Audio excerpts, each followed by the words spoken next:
everybody. My name's Electra, and this is my first video blog. I know it's kind of strange because I'm in the car, but this is kind of like a quiet time for me, so I thought I could maybe focus a little better and say what I wanted to say without interruptions. I have two 8-year-old twins that are very busy and a lot of fun, but at times very hard to get something done, that I want to do that takes focus and concentration. But anyway, this is my first video blog, and I wanted to start a blog from a teacher's perspective. I am a 3rd grade teacher in a small elementary school in a very small town, but very cozy and wonderful town of amazing children and amazing parents and teachers. And after being inspired from a friend, thank you, Lori, for inspiring me to create a blog from a teacher's point of view. I wanted to share my knowledge, with parents out there that might be struggling or not struggling to help their child. As a parent, we're the first teachers in a child's life, and not having that teaching at home makes it very difficult for a child in school. So I just wanted to, help in some way, and just kind of get it out there. Maybe my beliefs on teaching, not necessarily my beliefs on parenting, but share the things that I know that work and that can work for you at home. Today I kind of wanted to just talk about reading. I knew before my boys were born that I wanted them to have a love of reading, and so I thought, well, how am I going to do that? So I'm a reader. I do enjoy reading. I mainly have most time to read during the summer because I'm off. I don't have as much time as I would like during the school year to read because we're busy. So when I was pregnant with my boys, I actually, read to them. May sound strange, maybe not, but I did play a lot of music for them, and I read to them while I was pregnant with them. And after they were born, I continued that on up until now and will forever read to them. My boys now, I feel like, do have a love of reading, and I think it comes from me and my husband, reading with them and introducing that love of reading, to them. If you as a parent hate to read and don't enjoy reading, then that kind of can translate over to your child. In grades K through 2, a child is learning to read, which is extremely important. But once they get from 3rd grade on, it's a read, to learn. So you've got to instill that love of reading in your child very, very young. So I've read with my boys all the time and still do. My husband reads with them. We go to the library, let them choose books, and I am proud to say that my boys are in 2nd grade, and Jeffrey reads on about a 4th grade reading level, and Jacob reads on about a 3rd grade, 6th or 7th month, and so of course I contribute their success to all their teachers. They've had amazing teachers from kindergarten first and this year in second grade.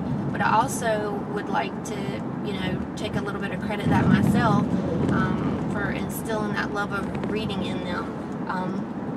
One thing I used with them when we were beginning to learn letter sounds and the letters, and I started working with them when they were probably, I guess, 2 going towards 3 years old, working on what the letters were, making sure they could identify the letters, and once they could, we began to kind of work on the sounds and what each letter sound is. And I wanted to find something to use with them that would be fun. It would just not be so mundane of me drilling them.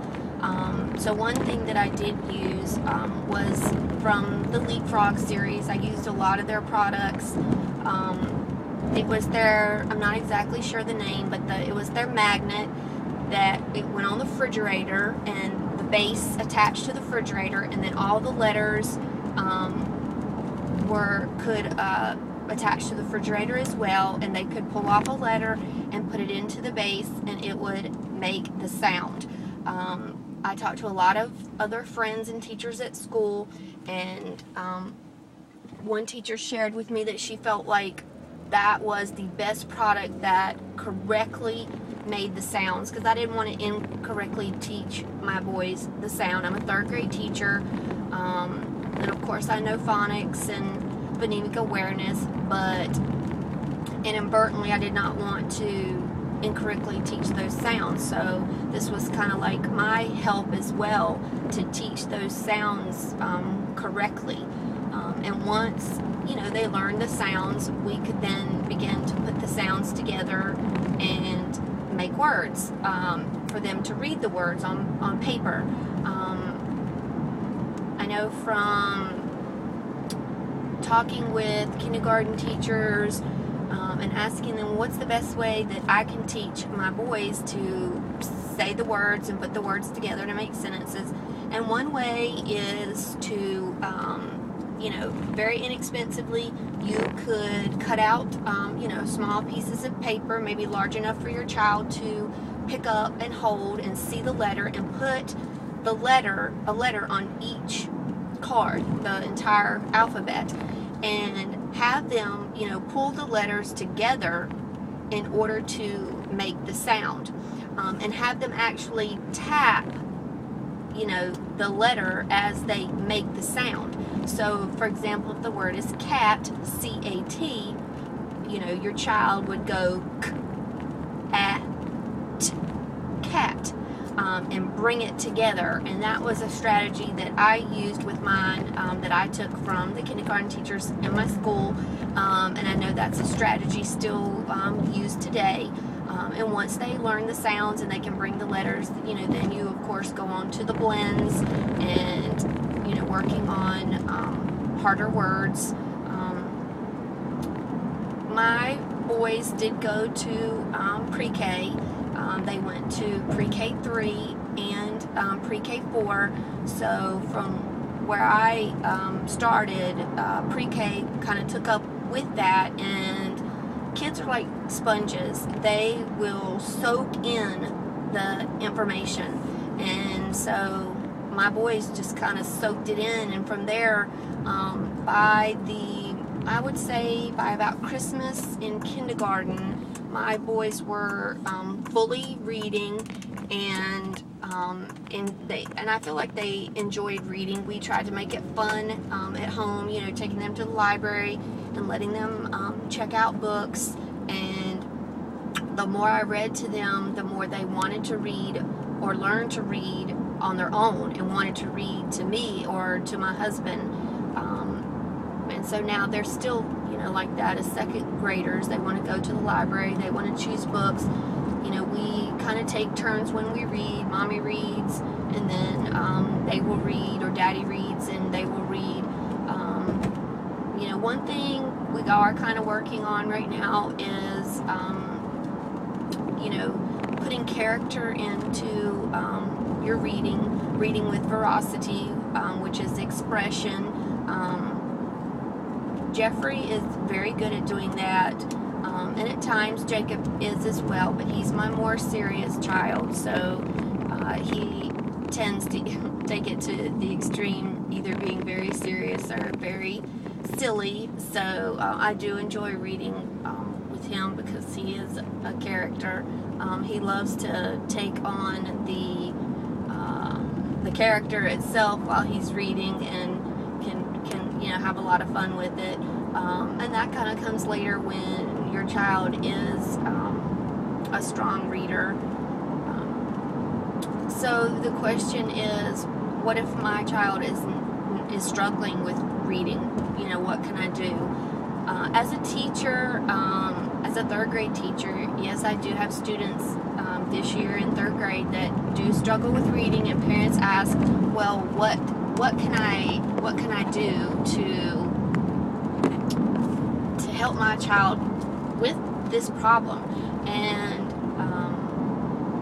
as a teacher, my job is to identify why is this child struggling? Is it phonics? Is it comprehension? Is it fluency? Is it the vocabulary? And once you pinpoint that, then that is the single issue you address, and you tackle each issue until the child is successful, and then you kind of just bring it all together. So I would say to a parent that has a child that is struggling, go to that teacher and talk to the teacher about what area is my child struggling in reading with. Is it fluency, which is the ability to read the words fluently? Is it comprehension? Is my child having trouble understanding what he or she is reading? Is it phonics? Does my child know the sounds? Are they able to produce the sounds and put the letters together and say the words? Is it vocabulary? Is my child able to understand the words that he or she is reading?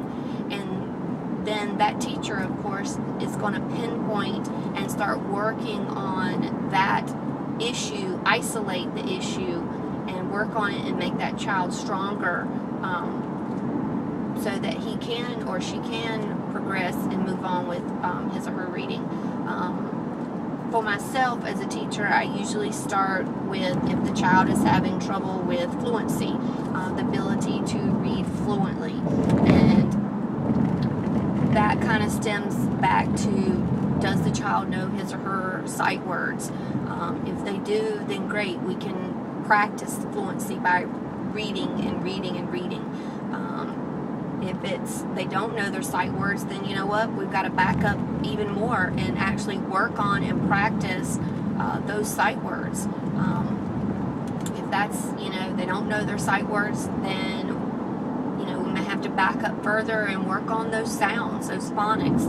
So it's kind of like a process of going through and actually pinpointing where the issue in reading is. And what I tell my parents at home is, read at home with your child. Read to them, let them read to you. Your child's teacher at home, and they need good modeling. And of course, the teacher is the model, modeling what good reading sounds like. Well, the parent is the model as well, modeling what good reading looks like and sounds like. And that's how you practice with your child, is by actually reading with them. Kind of on a crazy road right now. It's a little bumpy, so forgive the awful video that this has probably become. So I'm going to wrap it up, and I hope I've shared some useful information with you, and I will continue to post blogs on different topics. Feel free to email me at electrajohnson13@yahoo.com, and I'll be happy to address any questions that you may have. So further topics, may include discipline between home and school, how to prepare for the EOGs. It is that time of year where EOGs are coming up, and, helping with homework at home and those kind of things. But anyway, thank you for taking the time to listen, and I will be back soon.